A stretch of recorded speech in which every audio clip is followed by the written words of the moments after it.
Hello. तर सध्या ना उन्हाळ्यासारखं ऊन तापत आहे आणि रात्रीला थंडी पडत आहे. या सगळ्या वातावरणामुळे छोट्या मुलांना कफ, निमोनियाचे प्रकार सुरू आहे.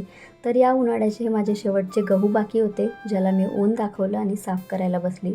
तेवढ्यात एक पार्सल आलं, ज्या पार्सलची मला काही फार आयडिया नव्हती. तर निर्मयच्या पप्पांनी ही बॅग ॲमेझॉनवरून निर्मयसाठी ऑर्डर केलेली होती.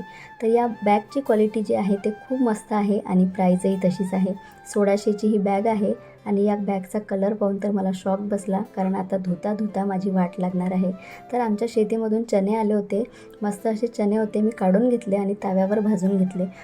तर सध्या ना आम्हाला जेवणामध्ये हिरव्या मिरचीचा ठेचा हा लागतो, म्हणून मग मी ठेचा बनवायला घेतला. त्यासाठी मिरची, टमाटर, तीळ भाजून घेतले. त्यामध्ये सांबार, लसूण, मीठ टाकून मिक्सरमध्ये फिरवून घेतलं आणि त्यानंतर मग जिरे मोहरीची फोडणी देऊन चटपटीत असा ठेचा माझा तयार झाला.